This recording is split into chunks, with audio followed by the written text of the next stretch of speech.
Why don't presidents fight the war? Why do they always send the poor? These are the questions we are asking as we conduct another Revolution review for System of a Down's 4th installment on their album, Mezmerize. For those who might not be aware, we are going down this wall, completely comprised of protest and revolutionary music, dissecting the lyrics to see how they pertain to the channel thesis. That thesis being, embedded within our creative culture is an undercurrent of unified resistance, as my furnace slowly kicks on, resisting me making yet another video. Now, just a heads up, their final album, Hypnotize, will be a Patreon exclusive, so definitely check out the Patreon link down below if you want to get the full discography Revolution review for System of a Down. And as always, like and subscribe if you like the vibe. But diving into their first track, BYOB, instead of bringing your own beer, this time we're bringing our own bombs. With the opening line, why do they always send the poor? Which of course is a common theme, I think, throughout countries even,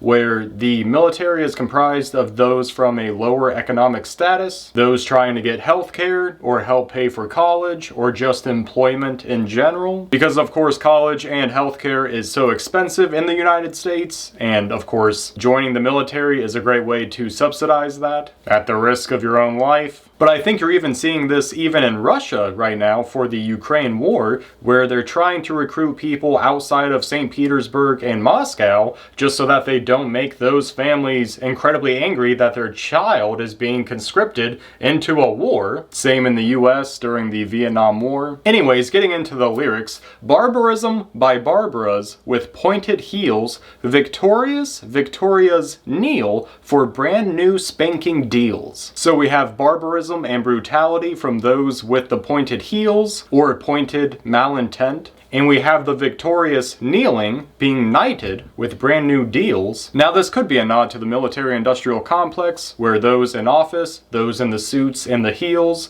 who are a part of the weapons manufacturing industry, they are winning those contracts, being awarded those brand new spanking deals. It then goes on to describe maybe the marching of military personnel by saying they are marching forward, hypocritic and hypnotic computers. Again, maybe soldiers moving in formation hypnotically, robotically, or potentially could be politicians speaking hypnotically about war propaganda. But then there's the line, you depend on our protection, yet you feed us lies from the tablecloth. Those in power depend on our protection because we, of course, are the ones volunteering for the military, for the police, for their private security, and yet they constantly feed lies to the public. And the chorus is all about how people are going to the party or going off to war, and how they're going to have a really good time dancing in the desert, blowing up the sunshine. And then in the next verse, we have people kneeling. They're placing roses onto a grave, or as the song describes it,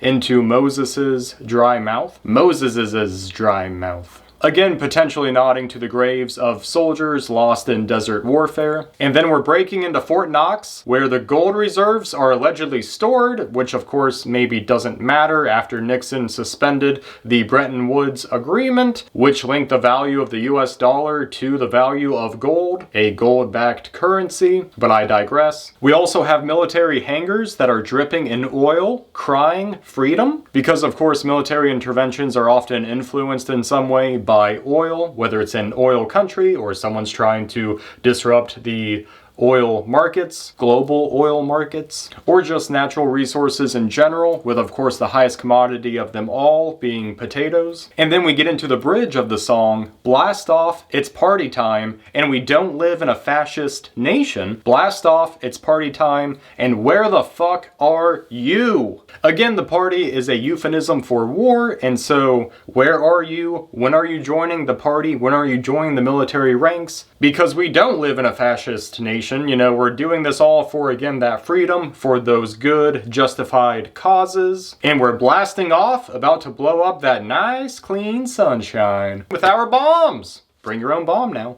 And here is where the song asks, why don't presidents fight the war? Why do they always send the poor? Whew!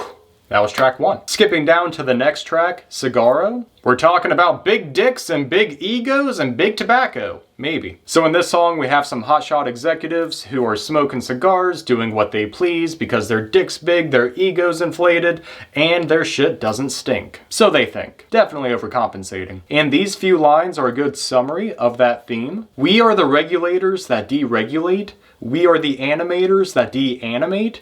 We are the propagators of all genocide, burning through the world's resources, then we turn and hide. Yep, pretty much. So in the next track, we have the song Violent Pornography, which is a little slim on lyrics. It's a non-stop disco, I bet you it's Nabisco, and I bet you didn't know. So I bet you didn't know that it's Nabisco, who is a huge sponsor of the porn industry, and allegedly cookies? So obviously violence and pornography are on your TVs because that's what sells. And then at the end of the song, they keep repeating the line, it's on your TV, it's on your TV, and then the final line, turn off the TV. And I think Kendrick Lamar actually said it best on his song TV Off, where he said, turn this TV off, turn this TV off, turn this TV off, turn this TV off, turn this TV off, turn this TV off, turn this TV off, turn this TV off. And then we have the next track, Sad Statue, which I believe means Sad Statue of Liberty. This song looks at the concept of a military conquest or just being conquered and the reasons for that conquering. Conquest to the lover and your love of the fire.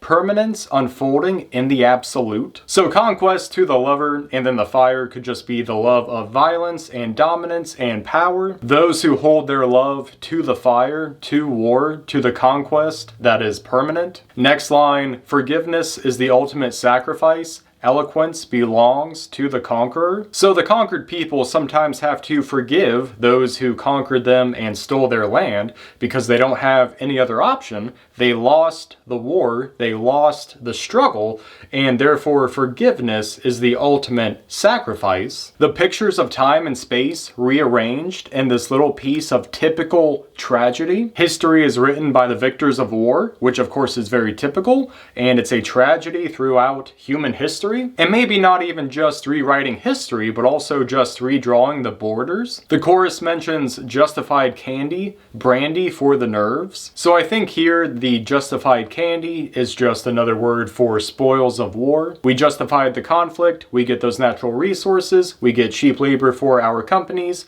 or just more military contracts for the conflict itself. The song goes on to say that you and me will go down in history with a sad statue of liberty and a generation that didn't agree, which I believe is talking about the Iraq War, which, as I understand it, is the most globally protested war in history. And then the bridge asks the question, what is in us that turns a deaf ear to the cries of human suffering, those who are suffering now? Leave a comment down below as to why or how it's so easy to ignore the suffering of our fellow human beings. I like to ask the audience the impossible questions just to generate some weird thought content. What? I don't even know what I'm saying now. What's that Stalin quote? Like, one death is a tragedy, but a million is a statistic? I think we just don't really have a good grasp on what it means when they say 50,000 people died of starvation or 50,000 people died in a migration. And also leave a comment about what you thought about this review, because the review is now concluded. So that was for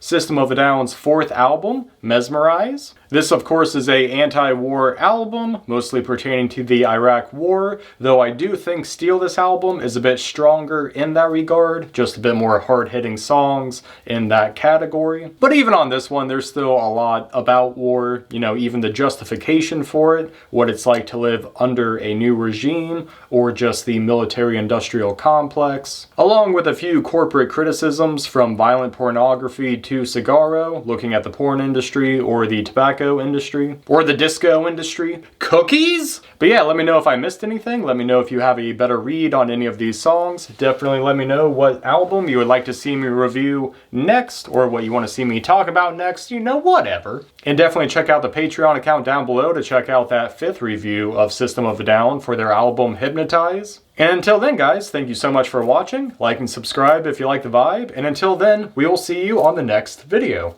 Later.